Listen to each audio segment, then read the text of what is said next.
What if everything you believe about yourself, about reality, is a meticulously constructed lie, a program designed to keep you powerless?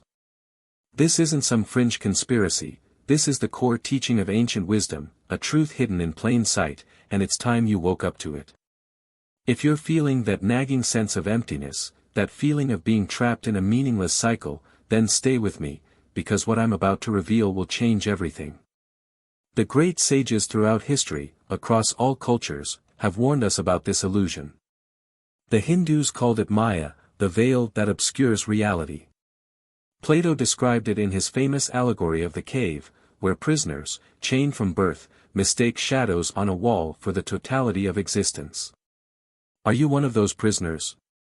And more importantly, who benefits from your imprisonment? The matrix exists, but it's not made of wires, machines, or algorithms. It's woven from ideas, from stories you were told and accepted without question. Go to school, get good grades, find a job, pay your bills, retire, die. That's the script. And if you dare to deviate, you're labeled crazy, irresponsible, a dreamer. And while you're dutifully following this pre-programmed life, someone, something, is profiting from your compliance. The system needs you alienated, distracted, exhausted, endlessly consuming, with no time to critically think. Social media floods you with useless information. The news instills fear. And you keep spinning on that hamster wheel, believing that someday things will improve. But that, someday, never arrives. Now, pay close attention. If this secret, known to the ancient sages, has found you, it means you're ready to awaken. Because you feel it, don't you? That nagging emptiness, that void that nothing seems to fill. It's not a flaw, it's a calling. The Egyptians, the Greeks, the shamans, the wise teachers of the East, they all pointed to the same fundamental truth: the physical world is an illusion, and awakening is the only way out. But this wisdom was systematically stripped from our civilization, replaced by a materialistic model where anything that can't be measured or purchased is dismissed as irrelevant. The result? Millions living on autopilot, convinced that this meaningless hustle is normal. But it's not normal. And now that you've glimpsed the truth, you can't unsee it. So stay with me until the end, because I'm going to show you how the great sages have always known this secret, and how you can use it to immediately transform your reality. Think about your typical day. You wake up, grab your phone, scroll mindlessly, get up in a rush, already feeling that familiar heaviness in your chest without really understanding why. The day unfolds, and you're already on autopilot, repeating the same habits, the same thoughts, the same anxieties. It feels like a movie you've seen 1,000 times, you know exactly how it will end. But you don't question it. You keep going, clinging to the hope that someday, somehow, things will magically change. But what if I told you that this feeling of being trapped isn't a coincidence? That this repetition isn't a mistake, but a carefully designed system intended to keep you precisely where you are? This happens because your mind is a pattern-making machine. It repeats what it knows. If you grew up hearing that life is hard, that money only comes through suffering, that love inevitably leads to pain, then those truths have been deeply imprinted onto your subconscious. You might consciously desire a different life, but something deeper, older, always pulls you back to the same familiar patterns.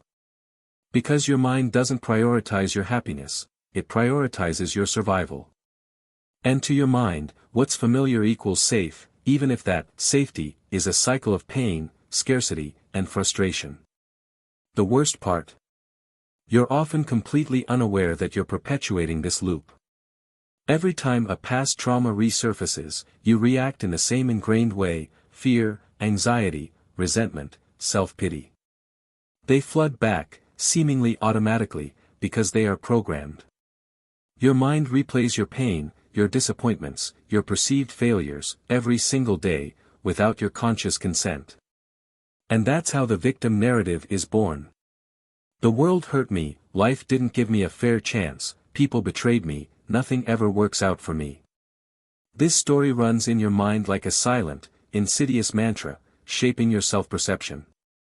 You begin to define yourself by your traumas, the pain becomes an inextricable part of your identity. But do you know the problem? That victim identity becomes your prison. Because when you see yourself as powerless, you surrender your power. You believe that control over your life resides in external forces, the government, the economy, fate, other people. And as long as you cling to that belief, you remain exactly where you are. And that's precisely where the system wants you, disempowered, passive, and easily controlled. Because people who see themselves as victims don't create, don't question, don't change. They merely survive. And when millions are merely surviving, trapped in exhausting routines, struggling to make ends meet, mired in cycles of fear and despair, the system thrives. The illusion of progress keeps everything running smoothly. Work harder, push yourself more, chase success. But that success never truly arrives. The finish line is perpetually moved just out of reach. You work to earn a higher salary, to buy more things, to pay off debts that seem to never end. You run, but never actually move forward. There's a name for this, the rat race. Have you ever observed a hamster frantically running on its wheel, believing it's making progress? Now, take an honest look at your own life. You work to pay the bills that keep you tethered to the same work. You chase fleeting moments of happiness, a weekend getaway, a new purchase, a temporary distraction, only to return to the same underlying emptiness. You're busy, but you're not progressing. And that's precisely what's expected of you. What would happen if you stopped? If you questioned the validity of this relentless cycle? But the system actively discourages that. It keeps you entertained, provides you with endless distractions, ensures you remain perpetually exhausted, and subtly reinforces the belief that this is the only possible reality.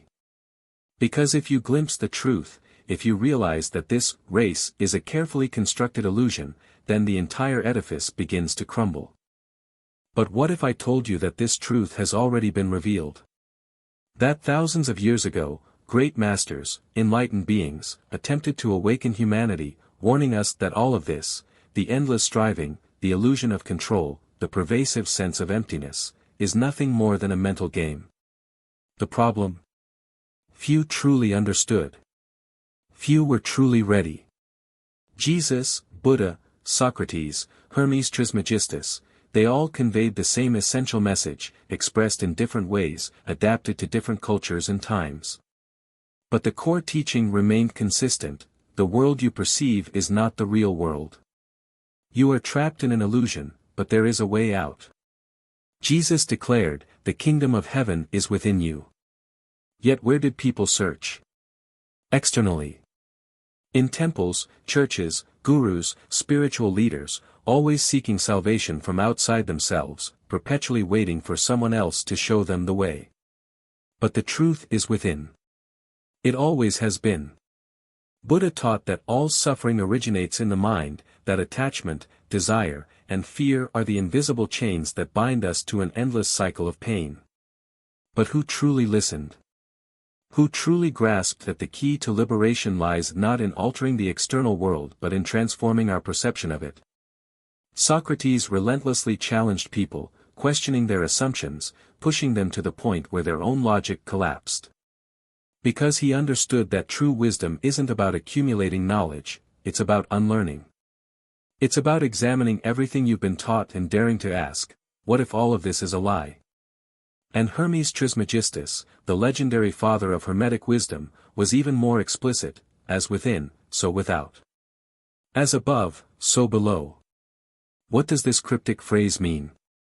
That the world doesn't happen to you, it happens through you. Your external reality is a perfect mirror reflecting your internal state. Change your inner world, and the outer world must transform. But most people never grasp these profound teachings. Or, even worse, the teachings were deliberately distorted, suppressed, erased. The truth has always been available, but it was shrouded in dogma, obscured by rituals, and guarded by gatekeepers. Why? Because an awakened individual cannot be controlled. And this is where sacred and esoteric texts enter the picture. The Gospel of Thomas, one of the oldest texts attributed to Jesus, contains passages that were conspicuously omitted from the official Bible. And if you read it carefully, you'll realize it reveals a radically different message from what has been preached for centuries. If you bring forth what is within you will save you. If you do not bring forth what is within you, what you do not bring forth will destroy you. What does this cryptic saying mean? That everything you seek, salvation, enlightenment, fulfillment, is already within you. That the secret to transforming your life was never external. Hermetic teachings echo this same truth. The Emerald Tablet, one of the foundational texts of occult tradition, speaks of transmutation, of the ability to transform lead into gold. But this was never about literal physical alchemy, it was always about mental alchemy, about taking the heaviness of your conditioned mind, burdened by limiting beliefs, and transforming it into something pure, elevated, awakened. And science, no matter how hard it has tried to dismiss the spiritual, is beginning to confirm what these ancient masters always knew. Quantum physics has demonstrably proven that reality is not fixed, that subatomic particles can alter their behavior based on observation, that consciousness influences the physical world. This isn't airy-fairy spirituality, this is laboratory-verified science. The observer effect, studied for decades, reveals that reality responds to perception. Which means your life, your experience, your reality has always been under your control. But they never wanted you to realize that. Because once you grasp that the power has always resided within you, you cease to be a prisoner. But even after acknowledging that reality isn't what it appears to be, there's one formidable obstacle that prevents most people from truly awakening: their own mind. What typically happens when you attempt to change, when you endeavor to break free from ingrained patterns? Immediately, a torrent of thoughts floods your consciousness. This is nonsense, this isn't for me, it's always been this way, what if I fail? What if it gets worse? These thoughts arise automatically, like a conditioned reflex. But here's the crucial secret: you are not your thoughts. The most insidious illusion of the mental matrix is convincing you that your mind is you, that everything swirling within your head is real, true, and immutable. But your mind is not a conscious entity, it's a survival mechanism, a system that has evolved to operate in repetitive patterns, constantly reacting to the past and projecting fear into the future. And that's precisely why you suffer. The conditioned mind is perpetually trapped in a loop of past and future. It compels you to relive old traumas, rehearse past grievances, and fret about things that haven't even occurred, and likely never will. You identify with these stories and begin to believe they define you. But what if you could detach from these thoughts? What if you could observe your mind's activity without being swept away by its current? Let me share a story.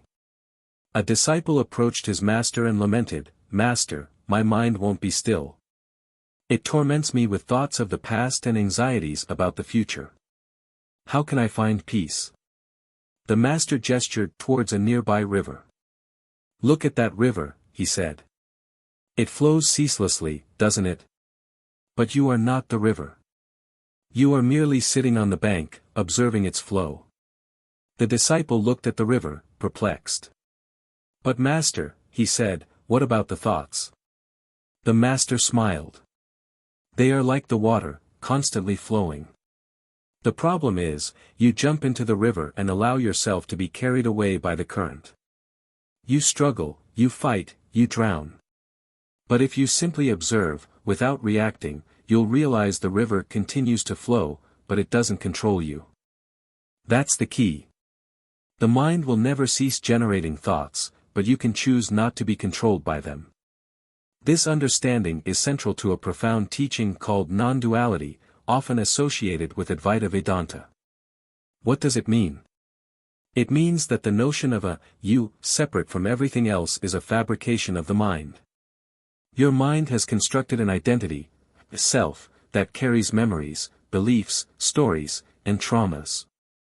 And you've clung to this identity as if it were your true essence. But it's not. Spiritual masters throughout history have consistently taught that true freedom arises when you realize you are not the mind, not the ego, not the narrative you've been reciting about who you are or should be.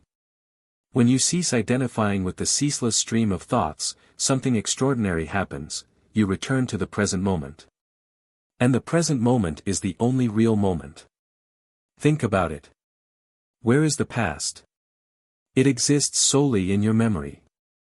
Where is the future? It exists solely in your imagination. The only moment that genuinely exists, that is actually happening, is now. But the mind doesn't want you to realize this, because when you're fully present, it loses control. When you're anchored in the now, you're not ruminating about what has already transpired, you're not consumed by anxiety about what might happen, you simply are.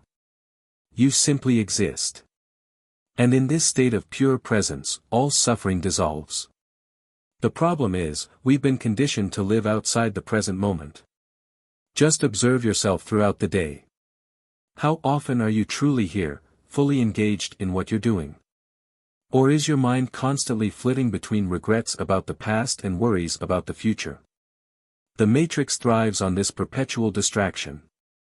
It keeps you perpetually busy, perpetually preoccupied, perpetually absent.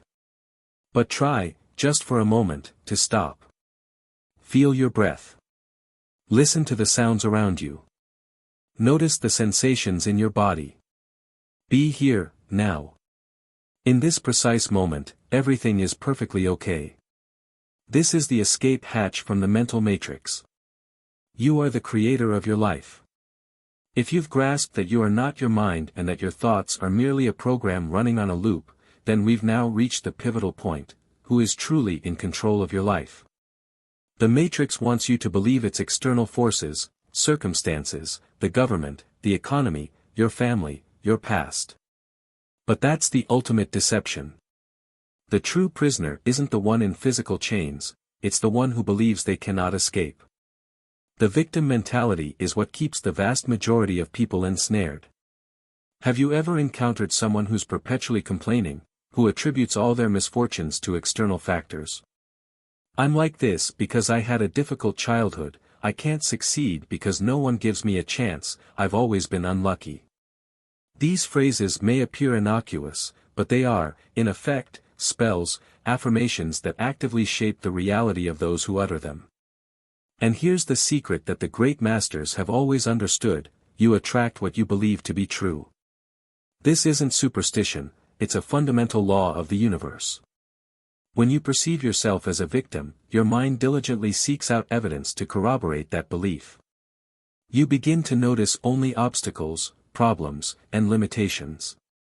But when you embrace full responsibility for your life, something transformative occurs. You begin to perceive opportunities. You cease waiting for someone to rescue you and realize that you are the architect of your experience. This is co-creation. They walk into any situation and doors just open for them, they meet the right people, experience incredible coincidences. It seems like the universe favors these people. But it's not luck, it's frequency. They vibrate at a level that attracts precisely what they desire. And you can cultivate that same frequency. The problem is, most individuals desire to change their reality without changing themselves. They yearn for wealth but vibrate scarcity. They crave love but vibrate loneliness. They aspire to freedom but live in fear. And life doesn't respond to what you want, it responds to what you are. Free will is paramount here. You have the choice. You can continue to perpetuate the victim narrative, or you can accept that everything that has transpired in your life, in some way, has been attracted by your own vibrational state. This can be a challenging truth to swallow, but it's also profoundly liberating. Because if you created your reality up to this point, you can recreate it. And this is where we begin to discuss awakening. Escaping the matrix doesn't necessitate retreating to a mountaintop or living in complete isolation. It means awakening to the truth that you were never truly confined. People often conflate awakening with enlightenment, but awakening is merely the initial step. When Buddha attained enlightenment, he wasn't struck by a bolt of divine lightning. He simply stopped. He ceased seeking externally for what had always resided within. Jesus conveyed the same message: the kingdom of heaven is within you. Yet humanity has spent centuries gazing, yearning for a salvation that was always present within each individual. Awakening doesn't instantaneously transform you into a perfect being, it simply opens your eyes. You realize that your emotions are not you, that your mind is not you, that the narratives you've constructed about who you should be are not you. And for the first time, you perceive things as they truly are. But here's the most crucial point: awakening isn't a singular event, it's a process. You don't have to await some monumental revelation to initiate change.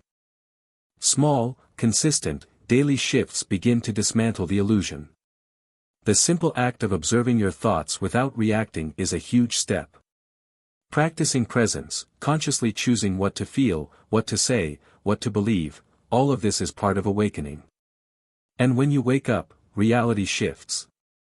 You no longer live as you did before. You feel the difference. The same situations that used to trigger you, that used to throw you off balance, now seem insignificant.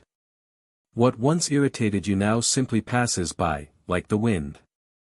You realize that you always had a choice. The Matrix wants you to forget this, it wants to keep you running on autopilot. But now that you've seen it, now that you understand the game, do you really think you can go back to sleep? The connection with the sacred, God, the universe, and the cosmic order. But realizing the illusion isn't enough. Now that you've seen the Matrix for what it really is, the question is, how do you escape it? How do you break the invisible system that keeps you trapped? The answer lies in deprogramming. For years, your mind has been trained to operate on autopilot. You wake up and grab your phone before even getting out of bed. You consume information without discernment, live on autopilot, and react to situations in the same ingrained ways. But each of these actions strengthens your mental prison. If you want out, you need to reprogram your consciousness. The first key to this is inner silence. The Matrix thrives on noise. Your social media feed never stops. Your mind never quiets. Your attention is constantly being hijacked. But it's in silence that the truth emerges. That's why meditation is so powerful, not as some esoteric, mystical practice, but as a practical act of disconnecting from the external noise and reconnecting with your inner self. If you've never meditated before, start small. Just 5 minutes a day. Simply close your eyes and observe your breath. Don't try to control anything, just notice. At first, your mind will rebel, attempting to pull you back into its familiar patterns. But persist. Little by little, you'll begin to perceive a space between you and your thoughts. And it's in that space that freedom resides. But it's not enough to merely silence the mind, you must choose what nourishes your consciousness. The second step is digital fasting.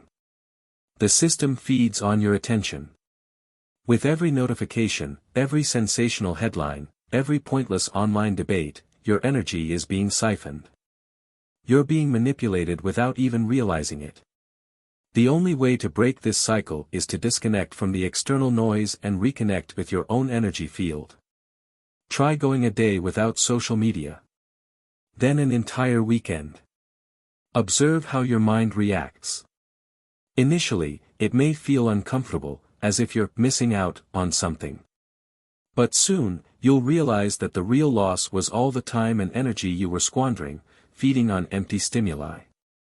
And once you clear out what doesn't serve you, you can begin to reprogram your mind with what truly matters. Everything you believe about yourself was implanted there by someone else. Your beliefs about money, love, success, happiness, all of it was conditioned by a system that never intended for you to discover your true power. Now it's time to change that. Use conscious affirmations to program your mind for the reality you desire to create.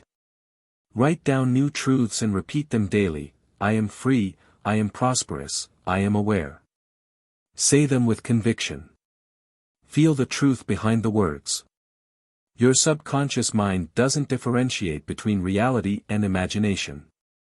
If you change your vibration, your reality has no choice but to follow. Because everything in the universe responds to the law of vibration. The frequency you operate on determines what you attract. If you vibrate fear, you attract more situations that reinforce that fear. If you vibrate abundance, you begin to notice opportunities everywhere.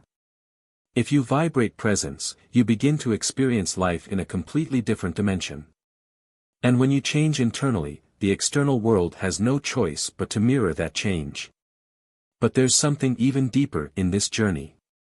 There comes a point where deprogramming is no longer simply about altering beliefs or modifying habits, it's about something far grander. It's about reconnecting with what you truly are. And this brings us to the connection with the sacred. The Matrix wants you to believe that only what can be seen, touched, and measured is real. But that limitation was imposed to keep you disconnected from what truly matters, the mystery of existence. The difference between religion and authentic spirituality is simple. Religion imposes a path, a set of rules, a closed belief system. Spirituality, on the other hand, is a journey of discovery, an internal process of reconnecting with the divine essence that has always resided within you. The ancients called this essence logos, Tao, the universal principle, something that cannot be adequately explained with words but can be directly experienced, something that doesn't belong to any single doctrine but is present in all of them. Connecting with the sacred doesn't require elaborate rituals. It happens in the silence of a conscious breath, in the warmth of the sun on your skin, in the full presence of the present moment. It is everywhere, but it can only be perceived when you relinquish the illusion of separation. Because this is the ultimate truth, you were never separate from the divine. You were merely conditioned to believe you were. And once you understand this, your life is irrevocably altered. Because awakening isn't something that occurs solely in your mind, it transforms the way you feel, the way you perceive, the way you exist. Now that you've glimpsed the truth, now that you've recognized the illusion, there's only one question remaining: what are you going to do with it? Because knowledge without action is futile. Many individuals discover these truths and yet continue to live in the same ingrained patterns. They know they could change, but they choose to remain tethered to the familiar. The fear of the unknown paralyzes them. But you are no longer unconscious. You can't feign ignorance any longer. If you apply these principles, your life will transform. The people around you will notice. Your reactions will shift. Opportunities will spontaneously arise, not because of some magical intervention, but because you have changed internally. And when you change on the inside, the external world has no choice but to reflect that transformation. But don't expect instant perfection. Awakening doesn't mean you'll never encounter challenges again or that you'll never experience fear or doubt. It simply means that now you know that none of those things define you. The paradox of awakening is this: everything changes, yet nothing changes. Because the world remains the same, but now you perceive it through an entirely different lens. And if you are truly ready to go deeper, I have a link in the description below to help you continue your journey. This should be the complete script now. I sincerely apologize for the multiple interruptions. I am working to resolve these issues. Please let me know if you have any further requests or need any additional assistance.